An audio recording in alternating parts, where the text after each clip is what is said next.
Justru itu ditulis. Nah, secara fakta, waktu mereka jatuh dalam dosa, itu kesalahan fatal atau ringan? Fatal. Merusak semua rencananya. Ngeri, saudara. Nah, di dalam agama, maka yang muncul di benak kita, begitu Tuhan datang ketemu mereka dua, pasti marah, menghukum. Wah, pokoknya luar biasa lah. Tapi lihat apa kita di surga. Dari awal sudah terjadi ini, maka itu saya kagum. Tolong para hamba Tuhan, para pemimpin rohani, buatlah ini.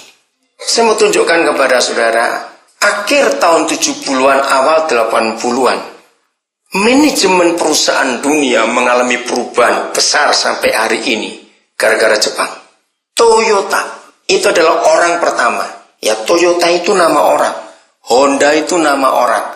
Kawasaki, Mitsubishi, Suzuki itu nama orang. Itu orang Jepang semuanya. Lalu mereka dirikan perusahaan dan jadi itu. Nah, Toyota adalah perusahaan pertama di dunia yang memakai manajemen keluarga. Maka itu buku tentang Toyota hebat. Semua manajemen dunia harus melihat itu. Karena Toyota adalah orang pertama yang memperlakukan itu. Padahal Toyota bukan orang Kristen, tapi manajemennya adalah manajemen Kristen.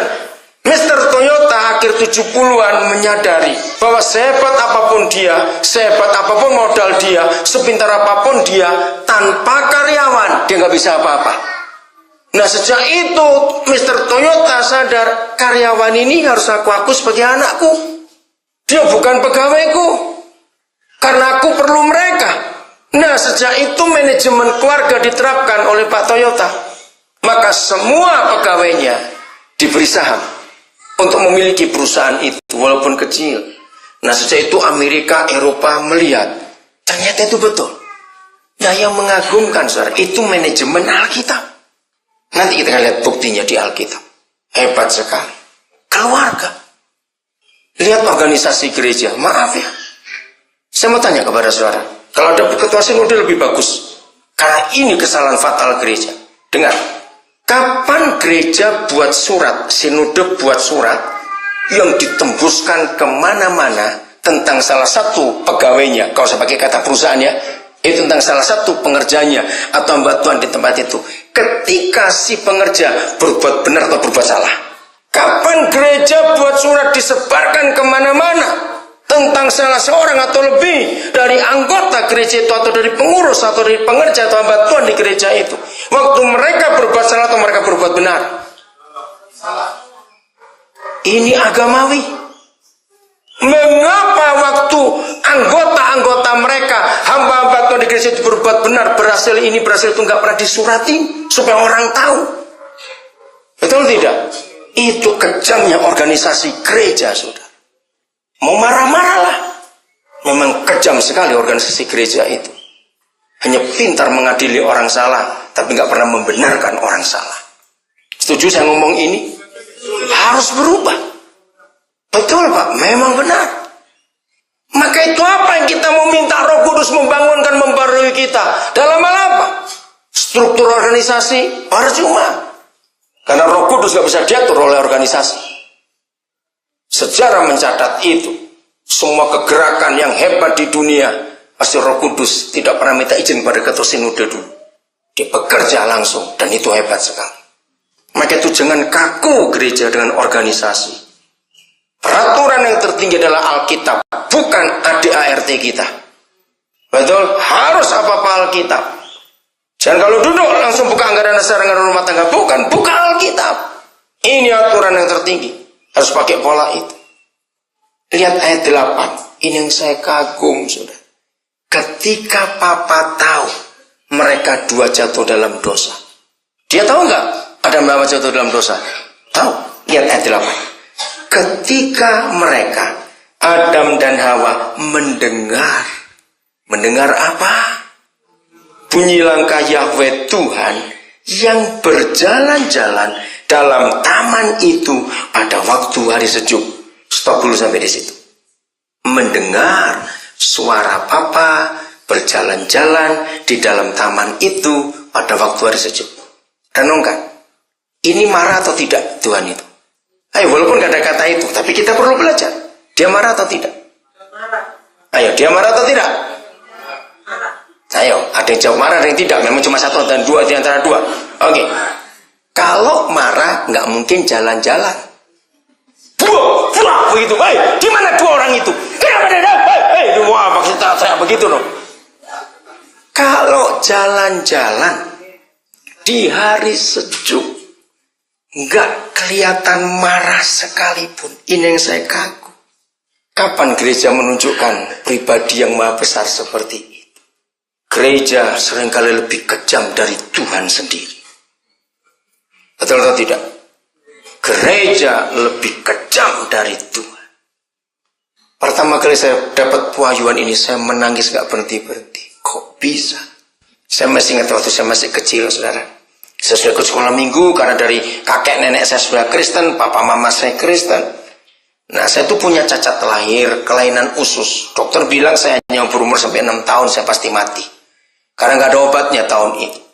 Dokter bilang kepada orang tua kami, kalau sampai mau sembuh bawa ke Jepang atau ke Amerika. Nggak mungkin. Uang dari mana juga zaman itu Indonesia masih susah sekali. Lalu saya ingat doa mama saya. Dia bilang, Tuhan kalau memang Tuhan sembuhkan, biar dia sembuh. Kalau mati ya sudah. Kami nggak bisa apa-apa. Nah kalau sudah sakit datang itu, menderita sekali. Sudah, nggak bisa diapa-apain. Tunggu sembuh sendiri, karena obat tidak ada. Nah satu kali waktu saya berpikir gini. Dalam perjalanan sekolah minggu kan diajarkan semua penyakit itu karena dosanya Adam dan Hawa. Itu semuanya begitu. Nah, saya tuh mikir, Tuhan kenapa waktu Hawa mau ambil buah itu, tangannya kok nggak dibuat rematik sehingga kaku nggak bisa petik. Nah itu logika anak-anak bukan? Bisa nggak Tuhan buat tangannya Hawa rematik sehingga nggak petik buah itu? Bisa dong. Kenapa nggak dibuat? Sakit saya makin parah, saudara. Sampai betul-betul saya mau mati, sudah katakan, maaf ya kalau saya datang sakit itu, saya tuh muntah nggak bisa berhenti, nggak bisa. Mau dikasih apa saja tidak bisa. Kalau saya datang sakit itu usus saya itu bermasalah. Nah ketika makin sakit ini masih logika anak-anak, saya mikir gini, Tuhan yang salah kan cuma 2 orang, kenapa Tuhan nggak bunuh mereka lalu buat lagi? Boleh nggak saya berpikir seperti itu? Namanya anak-anak. Apa susahnya bunuh 2 orang buat lagi daripada seluruh dunia menderita seperti ini? Kenapa dia nggak bunuh mereka 2? Karena anaknya. Betul? Suatu hari saudara, waktu saya kelas 3 SD kalau tidak salah, papa saya itu seorang wartawan. Dia meninggal umur 31 tahun, saya umur 9 tahun waktu ditinggal itu. Suatu hari dia dapat kiriman dari temannya dari luar negeri, majalah foto dari Prancis. Wah, tahun itu di Indonesia nggak ada buku cetak sebagus itu. Apalagi pakai foto warna-warni, nggak ada.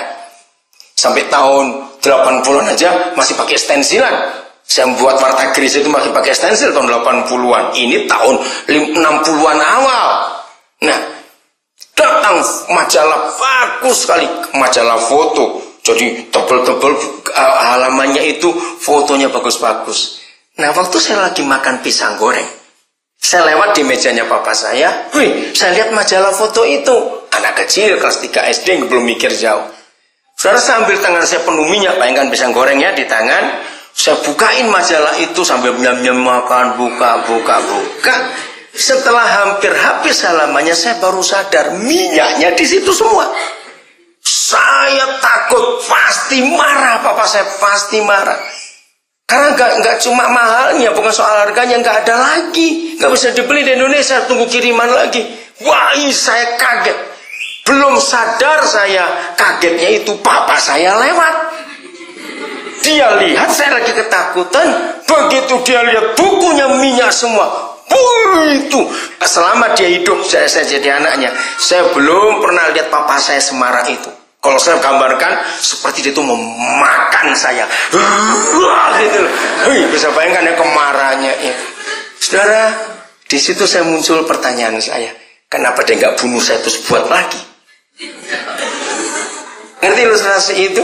Dia nggak mungkin bunuh saya. Nah, setelah saya jadi hamba Tuhan, saya belajar ini. Saya tuh kagum sekali. Walaupun hukuman harus dikerjakan, mereka diusir, harus. Tapi tetap Papa ngomong dengan baik.